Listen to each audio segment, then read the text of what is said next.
What's good?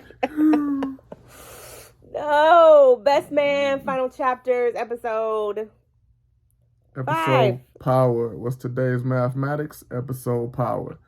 Yo, what you think, babe? There's a lot going on in this episode.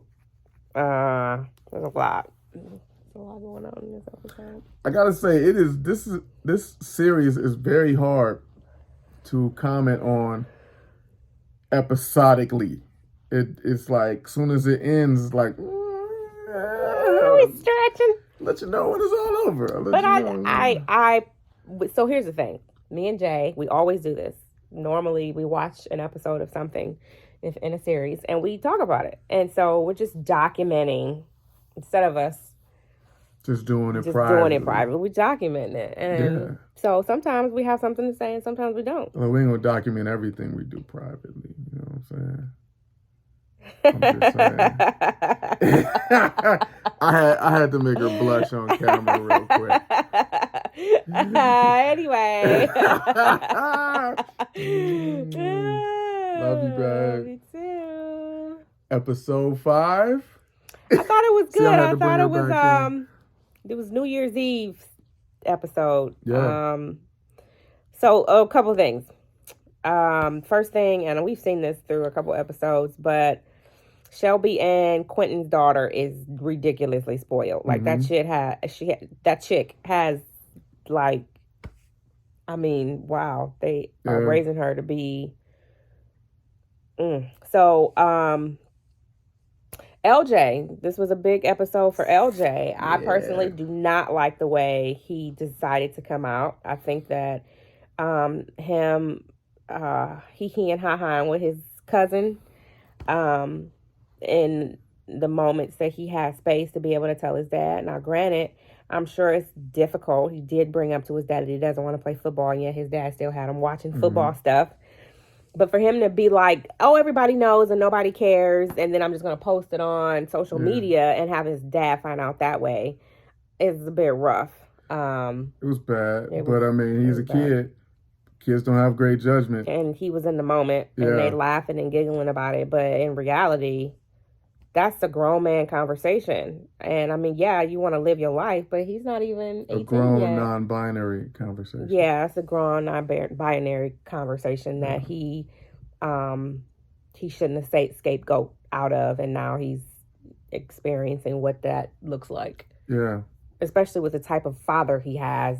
I think his dad would have had more respect for him. For him to ask for that respect with the way his dad found out, instead of just having that conversation and then saying it, I think, again, just speaks to he's young. And father-son relationships, they play out rough. They got to go through them rough patches, and you got to grow through it. And so, it's just the way it had to go. And I mean, nobody told him. Not even his friends. His friends didn't tell him either. Yeah. And granted, that's a conversation that, he needs to have with his son, but they could at least say, hey, you need to talk to your son. They could have at least directed it that way. It's tough because he is the dude, right? Like, ever since the first movie, he's the dude who can't take certain things, and everybody dances on eggshells around him, right? Like, that's just part of their dynamic. Hey, y'all need the balls up, I'm saying. Yeah. Nia, I'm not excited about her getting with this Demetrius fellow, but whatever, Robin talked her into it. Of course, Robin would, because she's off floating in her own fantasy. The whole thing with her and Harper, it's interesting because did he buy the property or didn't he? I don't know. Maybe he did, and he just didn't call her dude because he didn't want to involve. Maybe he knew. Maybe he don't know about her dude. Yeah, because remember he said we got to look at the comps. We got to do some homework. And she was like, well, reach out directly to, his boy. Jaya, what's his name? Jaha. Or whatever. Reach out to Jaha's boy. And maybe he was like, skip Jaha's boy. Wait, what am I reaching? Or maybe he was like, I ain't buying it. Flat out. We're going to find out. Yeah. I still hold to they're not going to be together at the end. That's just me and my thoughts. I don't think that it's happening. I think she's already starting to sway, and I think she's going to officially be there someplace else. Yeah. But I mean, you knew that was coming from the time she jumped in the ocean back on the island, you knew she was on a new journey. Mm-hmm. I mean, how many years ago was that? Yeah. We're working up to 9 now, so. She was like, let's move here, remember? And he was like, nah. And again, that was them trying to pull away from each other, but staying. I think we talked about, merch, start boxing, start knuckling up. Perfect. Because I agree with that trainer. You can see it in him because, man, he held in so much for so long. His entire life was him taking it from everybody. Yeah. So you knew he would have the rage needed. Yeah. You knew. Yeah, definitely very good to see him getting into something he didn't even know he could do. Yeah. I like, even the coach was like, nah, homie, I know a fighter when I see one. Don't come at me with that. And when he got put in that position, he knew exactly what to do. I loved it. And it made sense because I remember in the first movie he was like that, where he would take everything from everybody. Mm-hmm. But then when they continued it, like into their adulthood, I was like, that's a little weird. Like, not that it's not realistic. There are some people like that, but it just felt a little stiff. Yeah. Like he was overdoing it. But now I see why he was overdoing it, because they wanted him to go all the way one way and find that outlet before he was able to balance out. So it makes sense. Mm-hmm.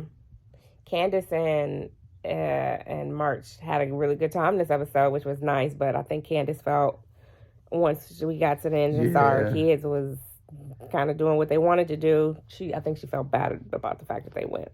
She did. Because she wanted to spend these last couple years together with her girls before they got old enough to go off. And essentially that's what they did, right? Her daughter dressed up all kinds of crazy. The other daughter ate too much pizza and threw up. They had their own little And to see her daughter party like that on the gram, on TikTok, she probably started having flashbacks to her. And it was like, I don't want that repeating. And she probably, it was a lot. You could tell she was processing a lot. Yeah. Even though what's his face said, fuck them kids. Yeah, he did. They was on a nice little high, though, at the party. They had them a good time. First of all, man, that ayahuasca messed them up, man. They've been on it ever since. They've been on it. Can I just say, though, it's interesting to see the dynamic between the kids, right? You got Candace and Merch's daughters, and then you have Lance's son and non-binary child. And then you have Quentin and Shelby's daughter, and the bullies of the crew, right? Mm-hmm. Where these girls don't even feel comfortable going over there. The one girl is dealing with her anxiety. The other sister not really wanting to be there because she knows that they're going to have something to say about her, and just the dynamic. And then even seeing them two with their little fashion show, and it's like, well, he gonna find out tonight. We gonna do X, Y, and Z. Like, you got a chance to see them in that whole popular kid, mean girl stance, which was really interesting, because I think that's like the first time we got a chance to see like the dynamic of them was this episode. I also felt like there was a little bit of socioeconomic in there too, because the kids who was looked at like doing too much, they do too much because they rich. They rich. And Lance's kid and Quentin's and Shelby's kid, and then you have Merch's kids who are like more you know, they're more regular. Like, so it's and like they being looking raised like, regular. Yeah. And so I thought, and you see when they go home, they are the ones who like have a regular house, and they're not looking at like it's not over the top, right? So I thought that was something interesting, especially to give their kids a voice at that age. I thought that was really good. Very good. And very similar to Candace and Robin. They hang out. Their houses are pretty much the same. They were both in Harlem. Yeah. Prior to them moving up to, what was it, the Upper West Side or whatever was where they moved. So yeah, I agree with that. You definitely see the dynamics of the spoiled kids who have no responsibility and feel that they can go out there and just post random shit on TikTok and say, hey, this is how my daddy's gonna find out that I'm out the closet, as opposed to going downstairs and having an actual conversation. So my question for all y'all parents out there, have y'all ever had that where your kids are like, where you got us going, I don't want to go. Those kids, I don't vibe with them in the same way, or I feel pressure from them.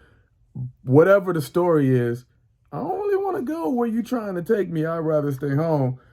Have y'all ever felt that, you know? I can remember being a kid and saying that to my mom, but you didn't have that kind of voice back in that generation. But yeah, just wondering if y'all ever felt that. And we've been in experiences like that where our kids have been in spaces where they don't feel comfortable, where they don't feel welcomed. Yeah. And we make the ultimate decision to have a conversation about it as a family and then do what is best for our family. So I definitely think that it's important to have your kids, let them know that their voice is as important as anybody else's, and that especially if you're going to operate as a family, you need to make an official decision as a family as well, and do what's best for everybody. And, if your kids are in a space where they're not comfortable, ain't no point. You just don't show them that they need to be somewhere just to be seen. That's not, because they're going to grow up thinking that they have to stay in uncomfortable situations just because. And that's not what we want to do for our children. We want to let them have a voice and know that it is heard and it does count, and not to put themselves in situations, uncomfortable situations that they don't need to be in or aren't comfortable getting themselves out of. Yeah. One last thing I want to touch on that we talked about during the episode was how, it's dope to see these Black people who were friends like this whole time be there for each other throughout different life stages and moving places and different challenges in life. And they still prioritize showing up for each other, like not just calling or texting, but showing up for each other, right? And it even made me be like, yo, why me and my friends don't do that? You know what I'm saying? But it's a challenge to think about that, of why don't we nurture more of these kind of friendships. But also I think that this, like one example was when Robin was feeling it at the end of the episode, and then she walked out on the balcony, and Lance was talking to old girl, and he had just started talking to old girl, but he saw Robin step out and immediately got off the phone. Yeah. And was like, I need to go tend to my friend, and my friend, more specifically my friend's wife. I could tell something's up. Yeah. So I thought that was really dope that he prioritized her. But I also think he sent her home. He sent her home. He cared for her. Yeah, that she was not comfortable being there. But they do that for each other. Now they need to find out how to do that for each other's kids, right? Yep. Because now you're seeing like the pressure that Merch's kids was under, or what LJ's going through. So now it's how do you pass that on to the next generation? Right, because Quentin seen it firsthand. So did Robin. They both did. And they're both his godparents. So it's like, how do you step in and say, hey, you need to have a conversation with your kid? Because it's the whole village everybody always talk about, but how do you go from being that group of friends, right, growing into a village? Is tough. I agree. All right, episode 5 in the books. Until next time, dude. 5 down, 3 more. Out.